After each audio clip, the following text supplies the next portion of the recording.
The minority leader in Parliament, Alexander Feyomakin, is calling on the governing NDC to demonstrate greater tolerance for opposing views, describing the recent arrest and detention of petitioner Alfred Kumi as a blatant abuse of power. Now, this follows the release of NPP youth activist Alfred Ababio Kumi, widely known as Adenta Kumi, from the custody of the National Security following his arrest on Friday. Family members and supporters of the party massed up at the National Security Office at Kaukudi in Accra, demanding his release. He was formally charged with the publication of falsehood after spending hours at the National Security Office. There's more in the following report. NPP communicator Alfred Kumi, popularly known as Adenta Kumi, has finally been granted bail after spending most of his day at the National Security Office at Kaukudi on Friday following his arrest at around 5 a.m. that day. Minority leader Alexander Feyomakin described the arrest as a sign of government's intolerance. I think gradually government is showing intolerance, and they have to watch it, because if government allows extremists and hardliners to control the government, it doesn't help the cause of democracy. We're in this country, and we all know how the NDC executives, leaders in parliament, party folks, their posture. We all know the kind of posture, and attitude in opposition. I'm not sure that if what we're seeing today had happened to any of them, the NDC would have been quiet. Former Greater Accra Regional Youth Organizer of the NPP, Moses Agbo, also felt Adenta Kumi's arrest was a political witch hunt. More than 100%. We are not animals, we are human beings. They have to respect us. We were in power for good 8 years. That's not what we have not done this to the people, the good people of Ghana. You can't intimidate us. We are telling the president of the land and the institution, whoever, that look, enough is enough. We don't want to advise ourselves.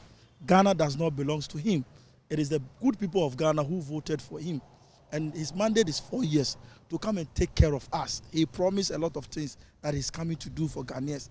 That's the reason why Ghanaians vote for him into government. Now you are going after our young guys, after our people, trying to intimidate our people. Even most of our CEOs, they have bring them there, and they are trying to sit on their spirit. We are telling him that, look, we just respect the law.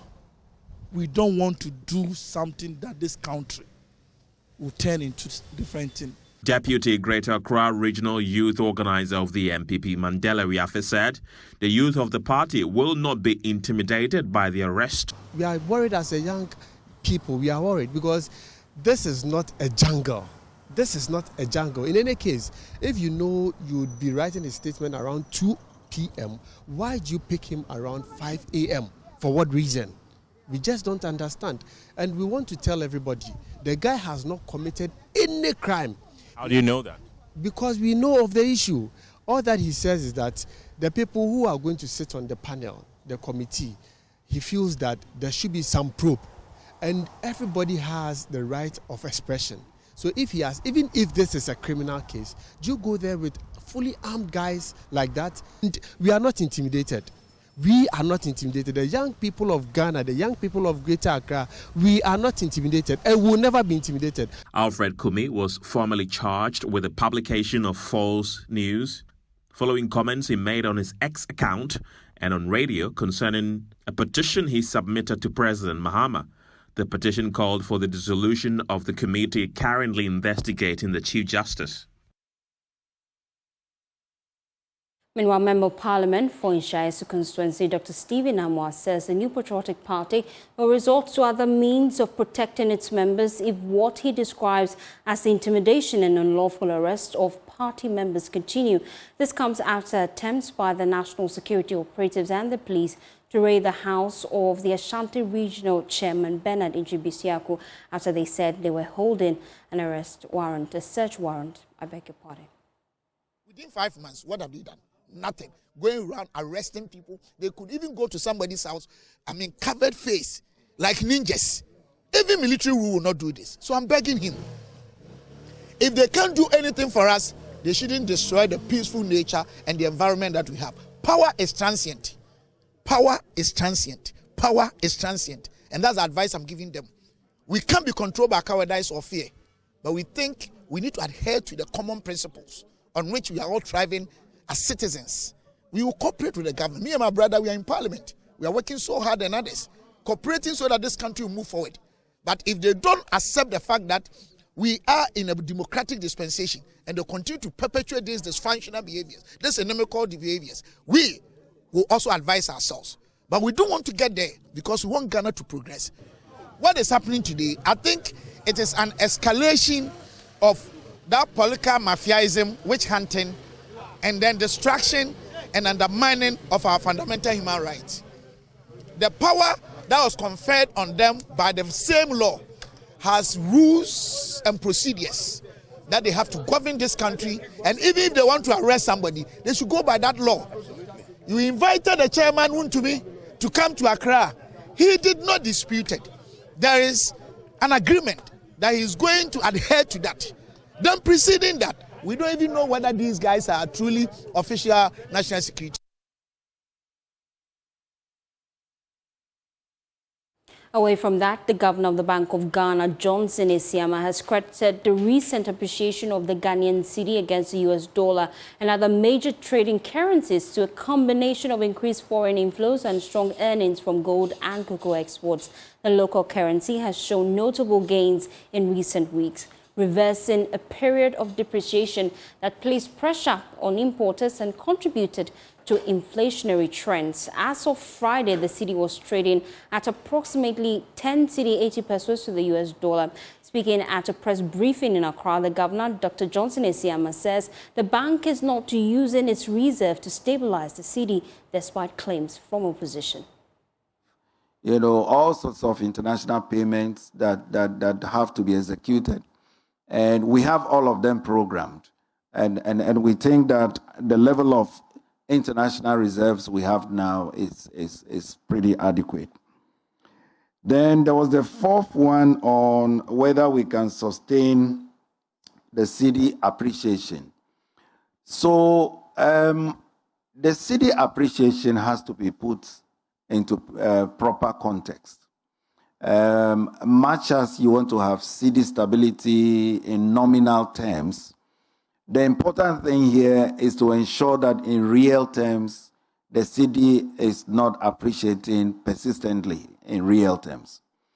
And so the committee, and that is the MPC, they went into a lot of deliberation looking at the real movement of the exchange rate. And we think that where we are now, we don't have that problem of real appreciation that will impact adversely on our competitiveness. And so for now, we think that the trend is in line. We are observing it continuously though. But the appreciation is largely driven by the market. It's not something that the central bank is using its reserves. If you look at the data pack that we have put out, it was put out yesterday on our website, you can see that our reserve program is growing, is going up. So we are not using our reserves to intervene in the market, and therefore the appreciation you are seeing is driven by the international flows, that remittances, cocoa, gold, and the likes. If you look at the external sector performance, the current account is in surplus, trade balance is doing so well. These are the factors that are driving movement in the exchange rate. So yes, it's appreciation. However, for us, it's about maintaining exchange rate stability. Remember, the exchange rate is an endogenous variable, as we always say. It has to fluctuate, right? And what we have is a managed floating regime. It has to move. So you may see it go down, you may see it go up. The important thing is that the swings are not excessive. So that is how we look at it for now. It is in our interest to ensure exchange rate stability going forward. Appreciation in real terms, that will be persistent which could be injurious for our competitiveness at all. Meanwhile, President John Mahama says since assuming office, his administration has been focused on addressing the high cost of living through targeted interventions. Responding to critics who have demanded proof of policies that have led to the appreciation of the cedi, the president said it's not about a single policy, but rather effective leadership and a combination of strategies that are turning the economy fortunes around. His comment comes after the 2024 NPP flag bearer Dr. Mahmoud Bawumia challenged the administration to identify one specific policy responsible for the currency's recent gains. We'll hear from him in a moment, but first, let's listen to Dr. Mahmoud Bawumia. One of the things that if you ask a simple question to the NDC to point out exactly what policy they have implemented that has resulted in the appreciation of the cedi, they cannot tell you one. They only passed their budget in March. They've not even issued any contracts and paid for anything, pretty much. So you cannot ascribe what is happening to the currency to a policy that they have implemented. There's no such policy that has been implemented that has had that impact yet. For me, we had anticipated the impact of gold in this economy. I talked about it when we got into dire straits in 2022. And so that is a big backing for the currency. I mean, they have been in office so far. They've not even increased it by 1 ton. 1 ton, one. Not a single 1 ton. They haven't increased it by. But people, after all the noise of the election, people are paying attention to our reserves. That is one thing, which we have built to 30 tons. Secondly, you've mentioned that the US dollar itself is on the decline globally. And that has also strengthened. If you go to Zambia, for example, the kwacha has gained a lot of ground also because you have the US dollar declining in value because of what is happening in the US with all of that. So I think those are critical. And then there's the third element is that they are not spending. I mean, if you are managing an economy, you have to pay your bills. They are not paying IPPs, for example. This is why the doomsday is so acute. And they are not paying contractors. So when you are not spending, there's less pressure on your currency. So those are some of the reasons why you are seeing an appreciation of the currency. But if you look at it, if we had not instituted the gold purchase program as well as the gold for oil program, our economy would have collapsed. We can now hear from President John Mahama. He says the appreciation of the cedi is not about a single policy, but rather effective leadership and a combination of strategies that are turning the fortunes of the economy around. So what it meant was that Ghanaians had bought into the message that they believed that I would be able to reset things, and we use the word reset as one of our major campaign points, be able to reset things in order to build the confidence of our people in our democracy again. And so that responsibility is not lost on me.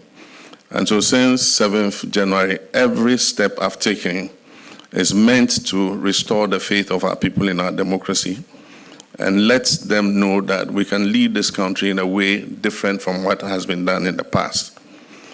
And so to try to do this, one, the first and foremost was the cost of living and the general hardship that Ghanaians were going through. And so that has been one of the main focuses of the administration in the last 5 months we've been in office, focusing on stabilizing the economy, focusing on reducing hardship, cutting down expenditure, bringing more accountability into government, enacting a strong fight against corruption, introducing codes of conduct to guide leaders in political office. So these are all things that we have, focused on and fast-tracked in the last 5 months. And happily, we have seen a response to the work that we've done, especially when it comes to the economy and hardship and all that. And somebody says, point to one policy that you have implemented to make the cedi appreciate. And I said, one policy. It's not about one policy. The answer is effective leadership.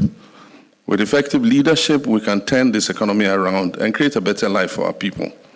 And that is what I'm committed to make sure that by the time we finish these 4 years, we'll set a standard in government that whichever party or whichever people come into governance cannot reverse the gains that we have made in restoring our people's confidence in our democracy. And so we'll continue to listen to the nuggets of wisdom that you give us, because it makes us better, it makes us stronger. Away from that, the Eastern South Regional Police Command has arrested a suspect in connection with the unlawful possession of firearms and ammunition at Sanrajuri in the Eastern region.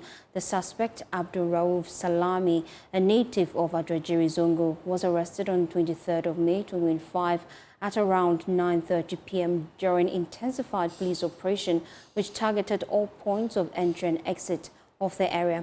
Police says the operations were part of a broader response to the recent disturbances in the township. More on that shortly, but first, violent clashes between two youth groups in Insawan municipality has triggered intense security there.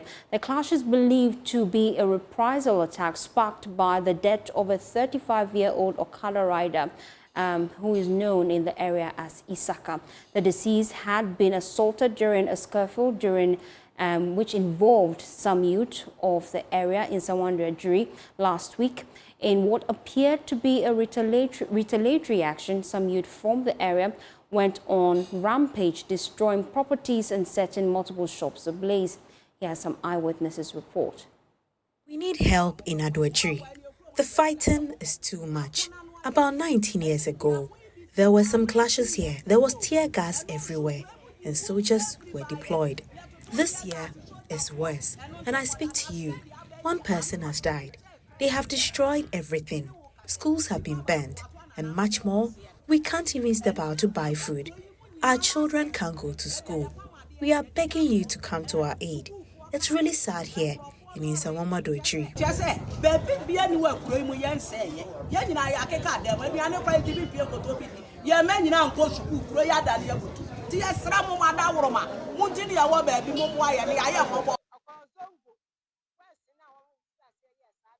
The boys who started this went to Zongo.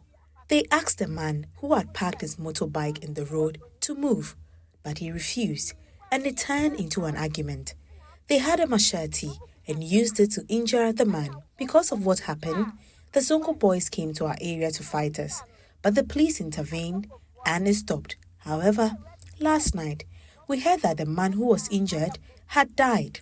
So the Zongo boys came back, destroyed everything, and burned down buildings. We even called the fire service.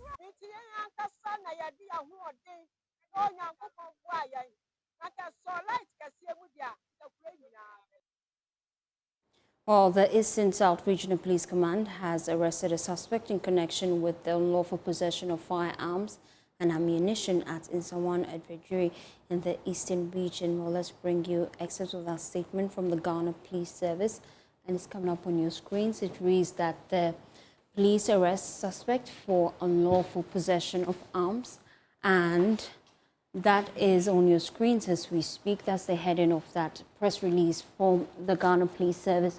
It reads that the Eastern South Regional Police Command has arrested a suspect in connection with the unlawful possession of firearms and ammunition at Sanrajuri in the Eastern region. The suspect, Abdul Rauf Salami, a native of Adrajiri Zongo, was arrested on the 23rd of May 2025 at 9:30 p.m. during intensified police operation which targeted all points of entry and exit of the area. Well, they go on to say that the operation were part of a broader response to the recent disturbances in the township. They go on, point 3, exhibit retrieved from the suspect includes 2 pump-action guns with 64 rounds of AA ammunition, a cutlass, a knife, and an ammunition vest. The 4th point, the suspect is currently in police custody, assisting with investigation, and is expected to be arraigned before the court to face justice. They go on to assure the public that the police is doing everything to ensure that safety and security returns to the area.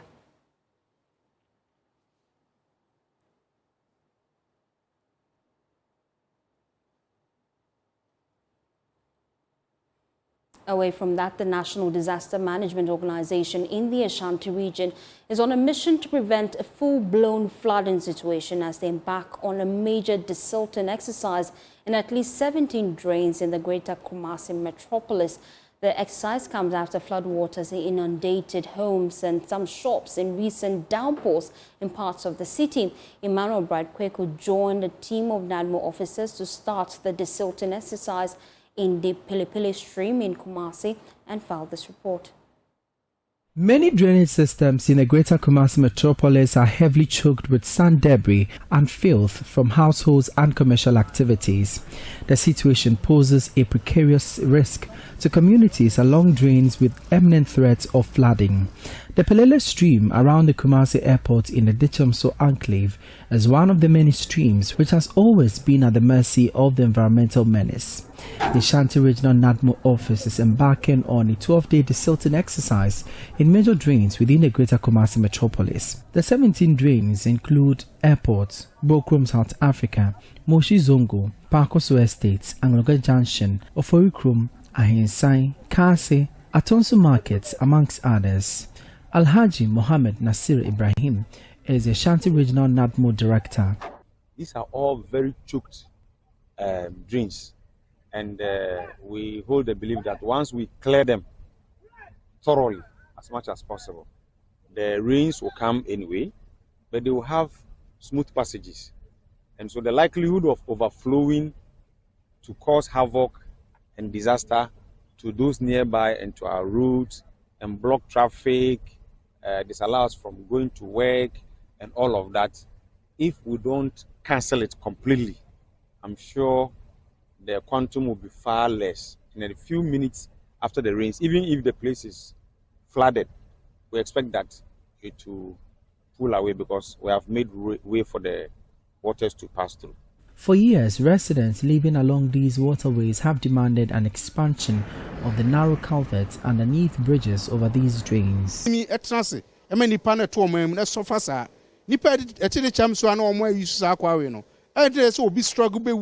Why must we wait until someone dies before we construct a proper bridge? The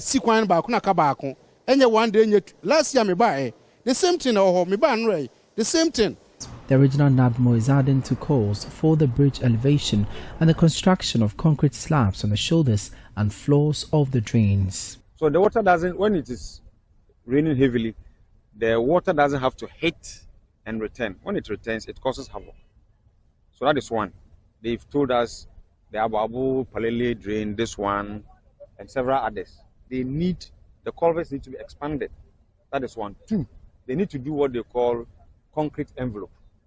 So for instance, 200 meters from this bridge, on the right and on the left should be concretized. And then the floor should also be concretized. 200 meters from and then after. As private individuals continue to build on waterways, NADMO says it will in the coming days launch an attack on structures erected in wetlands. In the particular case of this government, there's still transition.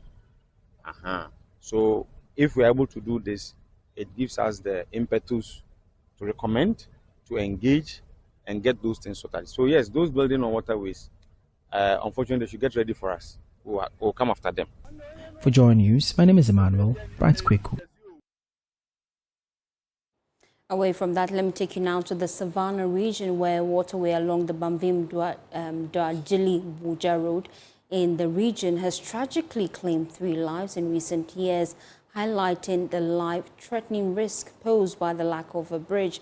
The most recent casualty occurred last year when a man drowned while attempting to cross during high water levels. Now, despite the obvious urgency of the project, particularly ahead of the upcoming rainy season, which is already here, construction has slowed down significantly. According to the contractor, this is due to a critical lack of resources threatening to derail completion times. Now, the contractor raised the alarm during a recent inspection tour by the Savannah Regional Minister. And there's more in this report. The Bugja Road project, launched in 2023, aims to save lives and open the area up to the rest of the world. Contractors Sanrajuri Company Limited were tasked with building a bridge over the waterway residents have described as a death trap. During the rainy season, residents are cut off from the rest of the world, making it difficult to access an essential service like healthcare. Although the bridge is 78% complete and has brought some relief to commuters, the excitement may be cut short because progress of work is threatened by the lack of funding from government. Here are some commuters. We have lost approximately 3 lives here as a result of its poor nature. So at least we are happy for now. The road is not that bad as compared to how it was. We are grateful. However, we are pleading on authorities to get it tarred. CEO of Messrs. Sanrajuri Company Limited, contractors of the project, Salifu Abdul Samad, expressed concern that their creditors are beginning to pull out, adding that he's yet to receive a cedi from the government of Ghana since he started work in 2023. I've started the bridge from 0 point to where it's today, and nothing has been paid to me to continue to do the job. And now, and they added me a second phase of the road. And I continue working the second phase together with the bridge. Because the bridge now, the bridge up to 80% completion. Now we have about 20% to complete the bridge, which I cannot. My resources is not available. My creditors are fed up on me and his team. So I'm pleading to the regional minister to talk to authorities to come to my aid for me to complete the bridge. Savannah Regional Minister Swale Subiaurube assured that the government will do everything possible to facilitate the payment, ensuring the project's timely completion. This road is actually having the potential to become a highway. Why? Because it is linking one region to another region. If the Tamale-Yape-Kumasi highway has any challenge at any point in time between Yape and Tamale for vehicles to be able to ply to Kumasi, this is the most appropriate road to be able to use to link up to Yape. And knowing the volume of water here and seeing the beautiful bridge which has been launched, I think that I would communicate with my colleagues at the top and will do everything possible to get the payments done.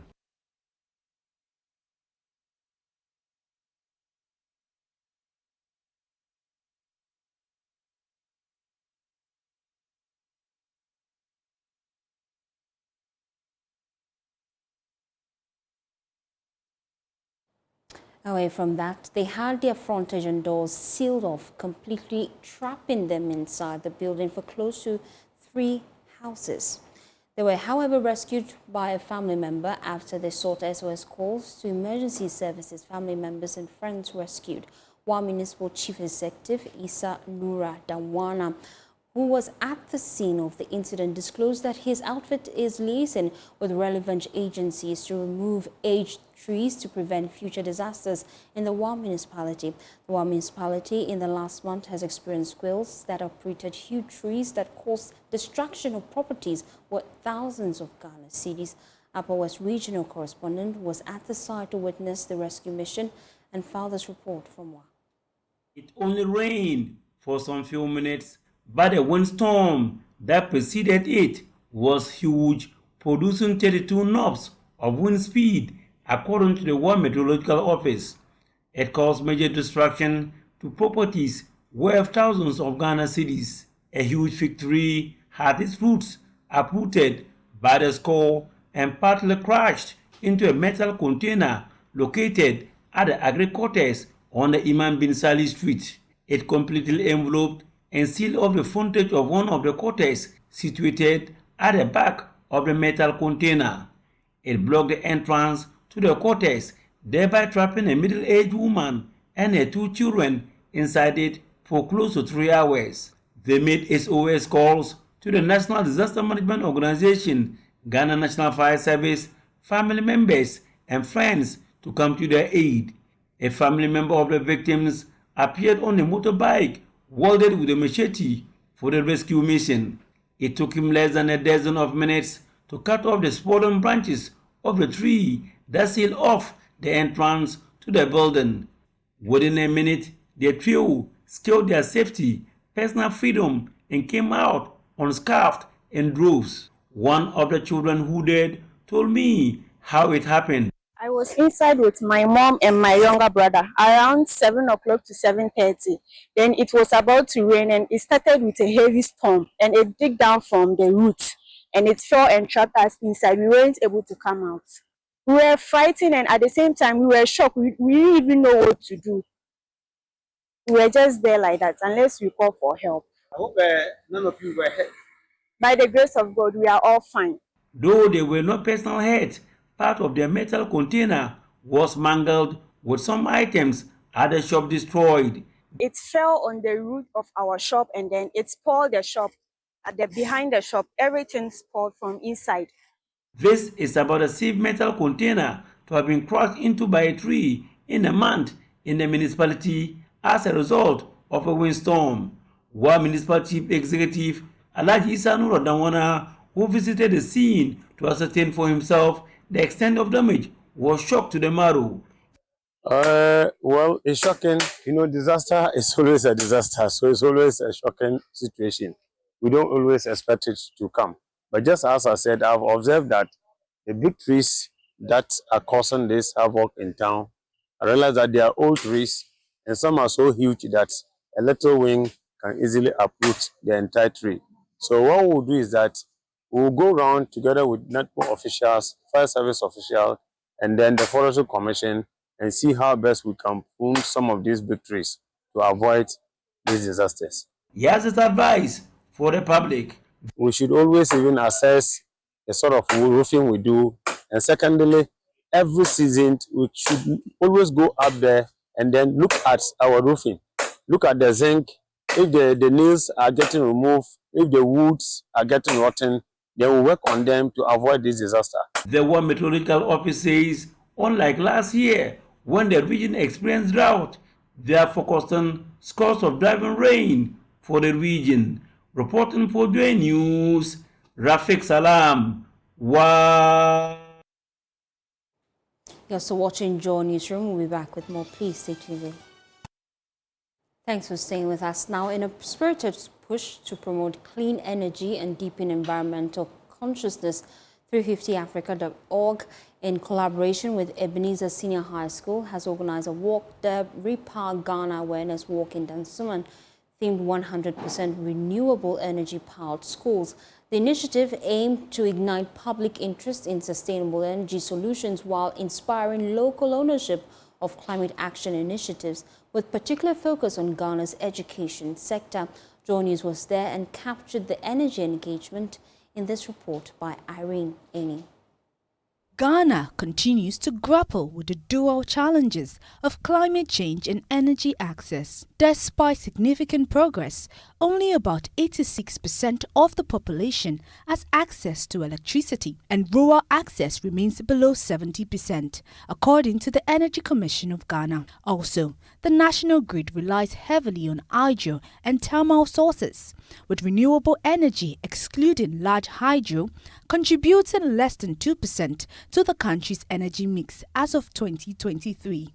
Interventions like the Repower Ghana Awareness Walk in Dansuman is however shifting the narrative. In collaboration with Ebenezer Senior High School, 350africa.org organized the awareness walk to advocate the adaptation of renewable energy-powered schools as a model for community-led climate solutions. Regional Director of 350africa.org, Regina Baden, intimated the urgency of moving away from fossil fuels. She explained the organization's mission to build a people-powered movement for climate justice across Africa. 350, we do a lot of work around renewable energies. Over the last few years, we've looked around fossil fuels and really ensuring that fossil fuels stay in the ground and that communities, countries, our governments really see the need for renewable energy. Project lead Adjoa Kesisam described the strong community support the walk received and the growing interest among students to be part of the climate solution. They were so happy about it. Even some people suggested that next time when we are coming, we should bring vendors of solar energy, people who sell solar bulbs, so that they can also buy from them. Head boy and president of Ebenezer Environmental Club, Albert Isiama, expressed pride in the school's role in promoting a greener future. Talking to people was kind of easy and they were able to accept us also. People took our flyers, the cards and other things. They were really interested in what we are talking about. It's our own country, it's no one's country. Just the same way you like to keep your house neat, it's the same way how to keep our country neat. Vice President of the club, Hannah Adi, revealed that student-led peer education and neighborhood outreach would continue even after the walk. So part of the club will be having a meeting. So we'll sit them down to give them guidelines so that they go out their neighborhood to tell their people, so that it continues from that place. Irene Edubia, Earnings Report, read to you.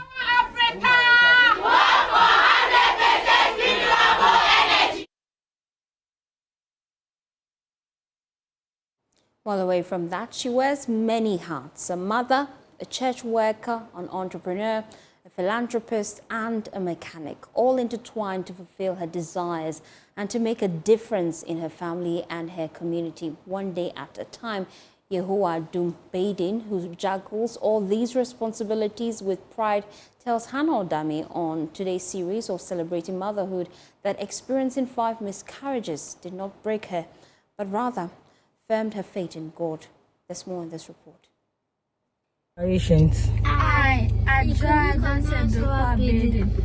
declare.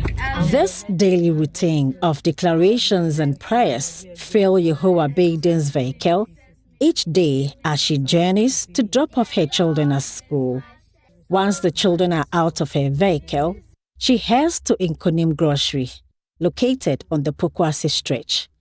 Here, she quickly glances through the books and the shelves with her shop assistants.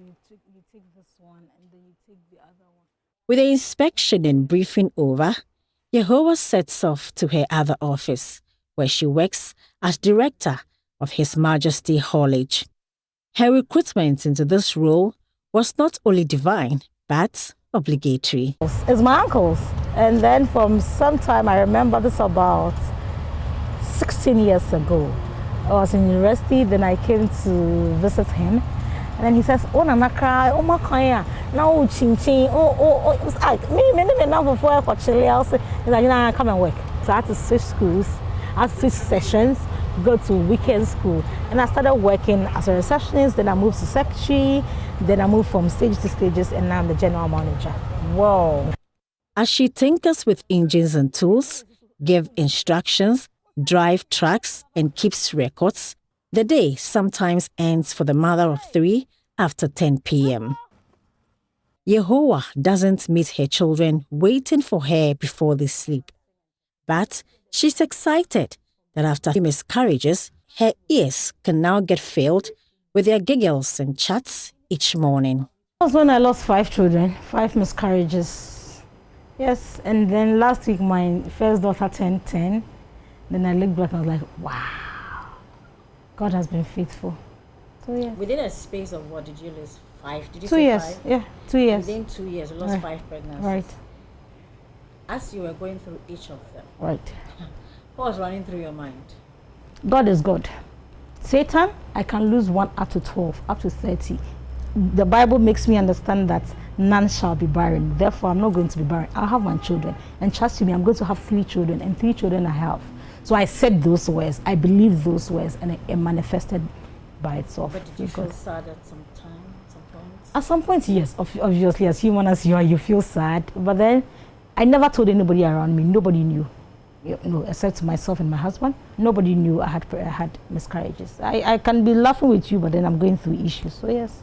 Reflecting after each day, Yahweh's charge to every woman is to seek help when needed, have fun when worn out, and pray regardless of the situation. And that's how we wrap up the bulletin. For more news, please log on to myjohnwan.com. My name is Fosin. Good afternoon.